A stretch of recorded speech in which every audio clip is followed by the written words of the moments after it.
இன்று எந்த சூழ்நிலையிலே நீங்கள் வேலை பார்த்து கொண்டிருக்கின்றீர்கள் என்பதை காவல்துறை அதிகாரியாக நான் நன்றாக அறிவேன். ஒரு பள்ளியில் 6ஆம் வகுப்பு படிக்கின்ற மாணவி அப்பா கொண்டு வந்து ஸ்கூலில் விட்டுட்டு போறார். சாயந்தரம் வந்து அழைக்கிறதுக்கு வர்றாரு, பிள்ளைய காணோம்.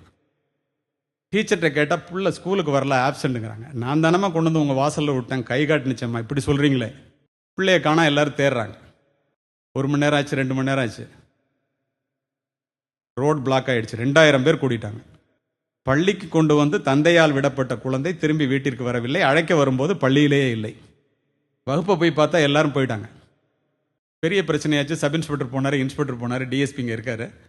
திரும்ப நான் எஸ்பி நான் போகிறேன். 24 மணி நேரத்தில் அந்த பிள்ளைய எப்படியா இருந்தாலும் கண்டுபிடிச்சு தருவேங்கிற நம்பிக்கை உங்களுக்கு இருந்தால் ரோட்டை விட்டுருங்க. உங்கள் கையை நீட்டுறது உங்களுடைய உரிமை.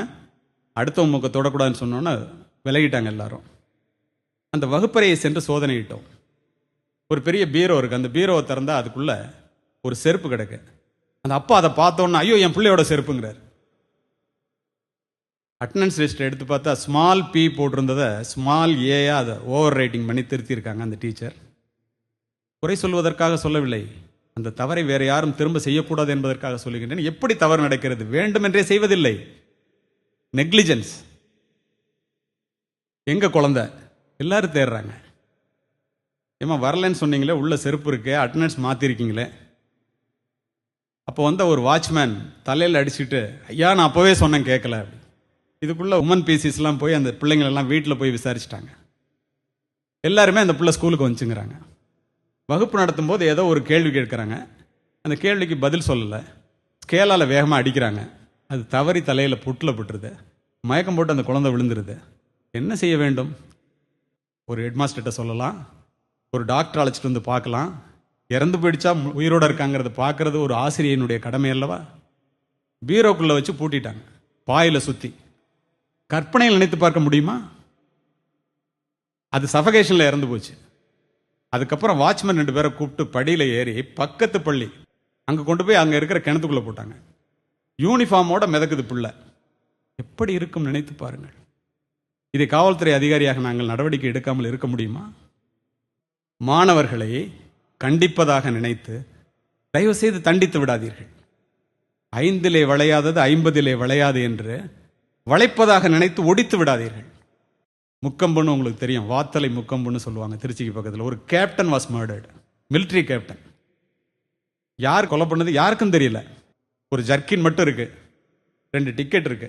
அதை வச்சு புலனாய்வு செய்து கொலை செய்வன் யாரு, எப்படி இருந்தான் எல்லாத்தையுமே கண்டுபிடிச்சதுக்கப்புறம் 1 வாரம் வச்சிருந்து கேட்குறாங்க. கொலைகாரன் நான் தான் செஞ்சேன்னு சொல்லலை. நான் 1 மணி நேரம் அவன்கிட்ட பேசினதுக்கப்புறம் நான் தான் செஞ்சேன்னு ஒத்துக்கிட்டான். அது எப்போ ஒத்துக்கிட்டான்? கொலைக்கு பிறகு மொட்டை அடிச்சிருக்கான். அவன் போட்டிருந்த ஜர்க்கின் அவனுது, அவன் எடுத்த டிக்கெட் அது. அவனுக்கு யார் மொட்டை அடித்தானோ அவன், அந்த டிரைவர். இத்துணை கொண்டு போய் நேரம் நிறுத்தணும்னா வேறு வழி இல்லை, நான் தான் சார்னு உண்மையை ஒத்துக்கிட்டான். ஏன்டா ஒத்துக்கலன்னு சொன்னான்? அவன் சொன்னது, சார் 11வது படிக்கும்போது ஒரு மிகப்பெரிய பள்ளியில் 100 ரூபா பணம் திருடினேன் சார். யார் திருடினதுன்னு வாத்தியார் கேட்டார் சார். தப்புன்னு எந்திரிச்சு நான் தான் சார் எடுத்தேன்.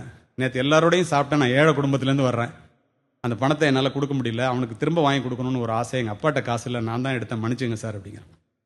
அத்தனை பேருக்கு முன்னால் பெல்ட்டை எடுத்து பிச்சை எடுத்துட்டார் சார். அன்றைக்கு நான் தெரிந்து கொண்டது, திருடக்கூடாது என்பதல்ல, உண்மை சொன்னால் ஆசிரியர் அடிப்பார் என்பதே. அன்னையிலேருந்து இன்னைய வரைக்கும் உண்மை சொல்றதில்லை சார். இதெல்லாம் சொல்றதுக்கு காரணம், ஒரு மனிதன், ஒரு மாணவன், குறிப்பாக இளைஞர்கள் தான் அவமானப்படுவதை விட தனக்கு வேண்டியவர்களுக்கு முன்னால் அவமானப்பட்டால் அவன் மனதிலே வன்மம் உண்டாகி விடுகிறது. சைக்காலஜிக்கலா தான். இந்த இடத்திலே நான் உங்களுக்கு சொல்லிக்கொள்ள விரும்புவதெல்லாம், ஒரு ரோஜாவை ஒரு மல்லிகையோடு அல்ல, ஒரு ரோஜாவை ஒரு ரோஜாவோடு கூட ஒப்பிடாதீர்கள். ஒரு மாணவனை இன்னொரு மாணவனோடு எக்காரணம் கொண்டும் ஒப்பிடாதீர்கள். ஒவ்வொரு ரோஜாவுக்கும் ஒரு சுயம் உண்டு. தூக்கணாங்குருவி கூடு கட்டுகிறது, சிலந்தி வலை பண்ணுகிறது, கரையான் புற்று வைக்கிறது, தேனி கூடு கட்டுகிறது. எல்லாமே மகத்தான செயல்தான். ஒன்றை மற்றொன்றால் செய்ய முடியுமா? சிந்தித்து பாருங்கள்.